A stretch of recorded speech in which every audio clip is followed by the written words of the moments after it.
वंदे मातरम मित्रों। हम सभी मनुष्य एक आदत से मजबूर हैं।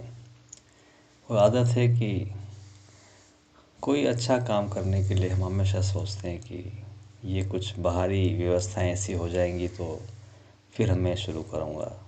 मेरा ये थोड़ा सा फाइनेंशियल क्राइसिस ठीक हो जाए, मेरे बच्चे ज़रा ठीक से पढ़ लें और कुछ बाहरी व्यवस्थाएं हो जाएं ठीक, और फिर मैं कुछ इस कर्म के प्रति लगता हूँ। और ये करते करते जीवन का बहुमूल्य समय, वो जो टाइम चाहे एनर्जी होती है, ताकत होती है, करने का उत्साह होता है, वो सब ज़ाया हो जाता है। और करते करते वो बहुत आगे तक व्यवस्थाएं तो अपने हिसाब से चलती हैं, जो कुछ होती हैं नहीं होती हैं, लेकिन फिर जो कुछ करने के लिए हमें जो सामान चाहिए, जो स्ट्रेंथ चाहिए, जो कॉन्शियसनेस चाहिए, वो सब चूकने लगती है। और जीवन का इरिपेरेबल लॉस है। श्री अरविंदो ने बोला है कि it's irreparable loss those who are sleeping but they are awaken within. हम वो लोग हैं जो जाग तो चुके हैं लेकिन फिर भी सोने का स्वांग कर रहे हैं। हमें ये सोने का स्वांग है कि मैं बाहरी व्यवस्थाएं ठीक कर लूं। आप कभी भी किसी ऊंची अवस्था के लिए, कुछ हायर जीवन में अचीव करने के लिए सोच रहे हैं, इसका मतलब वो समय आ गया है कि आपको वो उच्च चीज़ें, वो उच्च चेतना, वो उच्च सत्ता आपको लिफ्ट करना चाहती है। लेकिन फिर भी हम जो कुछ बाहरी आवरण है उसमें इतने बंधे हुए हैं कि उसकी आवाज़ को हमेशा इग्नोर करते रहते हैं। इससे हमें उठना है मित्रों। जीवन चलता रहेगा अपनी गति से, सब कुछ होगा, प्रयास करने हैं, लेकिन फिर भी कुछ समय, कुछ पर्टिकुलर मोमेंट्स निकालने, जब आप उस आवाज़ को, उस सत्ता को, उस सुप्रीम कॉल को, श्री अरविंदो ने बहुत सुंदर बात कही कि rare is the call of divine and rare are the heart that heats to it. ईश्वर का पुकार ही सबसे पहले तो बहुत बहुत ही रेयर है, बहुत ही मुश्किल से वो किसी को पुकारते हैं। और उससे भी ज़्यादा मुश्किल है कि उस हृदय का जो उनकी पुकार को सुन सके, वो और ज़्यादा रेयर है, और दुर्लभ है वो हृदय जो भगवान की इस पुकार को सुनता है।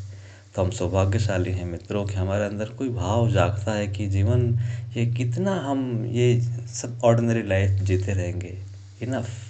अब हमें कुछ करना है जो उच्च चेतना की तरफ ले जाना चाह रहा है। और ये जो सफोकेशन, जो अंदर से आवाज़ आ रही है, जो पुकार उठ रही है, उसका बहुत हमें सहेजना है, उसका सम्मान करना है। और सब करना है, संसार में कोई चीज़ छूटना नहीं चाहिए। लेकिन जो सबसे ज़्यादा इम्पोर्टेंट चीज़ है, जिसको करने के लिए हमें सबसे पहला प्रयास करना चाहिए, उसको हमने जस्ट लास्ट के लिए छोड़ रखा है। ये बहुत बड़ी भूल है। हम अभी भी समय है, जागें। एक पल भी काफ़ी होता है। एक पल के लिए भी आपने अगर चेतना पकड़ ली, जीवन में उस चीज़ को समझ लिया और उसकी तरफ चल दिए, तो जन्म जन्मांतर का काम हो सकता है। ऐसे हज़ारों केसेस हैं, हज़ारों घटनाएं हैं जिसको आप इस तरह से समझ सकते हैं।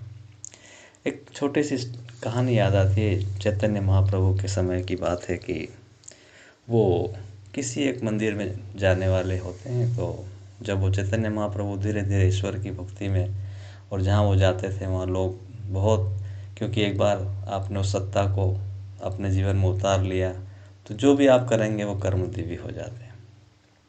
तो वो कोई एक बहुत बड़े मंदिर में जाने वाले होते हैं, और जिस तरह से कोई बड़ा नेता आने वाला होता है, वीआईपी आने, तो किस तरह से सब व्यवस्थाएं होती हैं, भाई सिक्योरिटी देखो, साफ़ सफाई देखो, कहीं कुछ है तो नहीं, पेड़ वेड़ काटो, कुछ और कहीं ना हो जाए। तो उस मंदिर में, बड़ा मंदिर था, आने वाले थे चैतन्य महाप्रभु। तो सब लोगों ने, भक्तों ने देखा कि सब ठीक है, एक साधारण सा व्यक्ति आता है रोज़ सुबह के एक पर्टिकुलर टाइम पे, और वो मंदिर के कोने में बैठ के पढ़ता है गीता। और वो गीता पढ़ता रहता है, सही गलत रोता रहता है, कभी हंसता है, कभी हाथ जोड़ता है।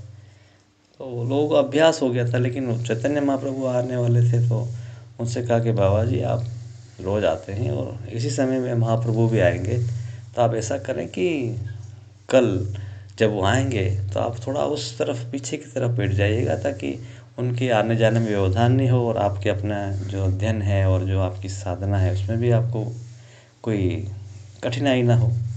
तो उन्होंने बोला ठीक है, मैं बैठ जाऊंगा, आप अपना निश्चिंत रहिए, मुझे बता दीजिए कि मुझे कहाँ बैठना। तो उन्होंने एक कोने में बता दिया, भाई इस तरफ तो चैतन्य महाप्रभु जाएंगे नहीं और ये यहाँ पढ़ते रहेंगे। बोले ठीक है। अब दूसरा दिन समय आया, चैतन्य महाप्रभु पधारे। तो मंदिर की सीढ़ी चढ़ते चढ़ते सडनली वो उस तरफ मुड़ गए जिस तरफ वो महानुभाव बैठे हुए थे। सीधे उसके पास गए और सबको इशारा किया शांत रहने के लिए। और उस उनका जो तरीका था गीता पढ़ने का और जो उनका भाव विभोर होने का, और उनको कोई दुनिया से पता ही नहीं कि आसपास कौन खड़ा है, क्या कर रहे हैं, कौन देख रहा है। और वो पढ़ रहे हैं, आंसू आ रहे हैं, पहुँचते जा रहे हैं, फिर पढ़ने की कोशिश कर रहे हैं। और जब उनका पाठ हो गया तो उन्होंने धीरे से रखा और हाथ जोड़े ठाकुर जी के, और एकदम से चौंक गए, अरे मेरे आसपास इतनी भीड़ हो गई, मुझे पता ही नहीं। उन्होंने क्षमा चाहते उठने की कोशिश की। चैतन्य महाप्रभु ने उनको गले से लगा लिया, अरे मित्र, आप इतना अच्छा पढ़ते हैं, आपको ये सब इतना ज्ञान है, पर ये सब क्या मैं देख रहा हूँ कि कहीं कहीं आप गलत पढ़ते हैं, कभी कभी आप अटक जाते हैं, आपको जो हासिल है वो तो सबको है नहीं, आप ऐसा क्यों करते हैं। उन्होंने कहा कि प्रभु, मैं क्या है कि ज़्यादा पढ़ा लिखा नहीं हूँ, लेकिन जब मैं पढ़ता हूँ तो मुझे वो सब कुछ दिखाई देता है, वो कुरुक्षेत्र का दृश्य, वो सब सेनाएं खड़ी हैं, अर्जुन भगवान से पूछ रहे हैं, भगवान उनको सब कुछ बता रहे हैं, उनका दिव्य दर्शन, और वो जब सब देखता हूँ तो मुझे मुझे मेरी आंखों से आंसू आने लगते हैं और मैं देख नहीं पाता हूँ कि लिखा क्या है। और जिसे भी मैं देख पाता हूँ फिर पढ़ने की कोशिश करता हूँ, और ये सब चलता रहता है। इसलिए मैं ये सब आपका जो व्याकरण नियम कानून ये सब फॉलो नहीं कर सकता, लेकिन सिर्फ भाव यही है कि मैं देखता हूँ प्रभु को और प्रभु की चेतना में रहता हूँ, तो मुझे कुछ भान नहीं होता है कि क्या सही है क्या गलत पढ़ रहा हूँ। इसलिए गलती हो जाती है प्रभु, और वो फिर से चरणों में गिर जाता है। चैतन्य महाप्रभु उसको बहुत सहलाते हैं, समझाते हैं कि ये अवस्था पाना जीवन में बहुत मुश्किल है बाबा, आपको ये कितना सहज रूप से ईश्वर ने दी है, इसी तरह से आप पढ़िए, इसी तरह से आप चलिए। देखिए मित्रों, हम जीवन में ईश्वर की तरफ जो जैसे हैं वैसे चलते ही नहीं हैं। हमको हमेशा से सोचते हैं हमको ऐसा हो जाएगा तो मैं चलूँगा, ऐसा मिल जाएगा तो चलूँगा।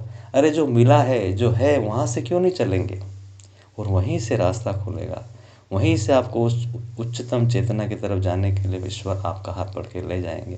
लेकिन हमको वहाँ से सबसे पहले जानना है कि मैं कहाँ हूँ और किस तरह से उनकी तरफ चल सकता हूँ। तो ये भी हमें करने की आवश्यकता है मित्रों, जिसकी तरफ हमें बिना समय जाया किए कदम उठाने की आवश्यकता है। और ईश्वर तो हमेशा से आपके लिए इंतज़ार कर रहे हैं। वंदे मातरम।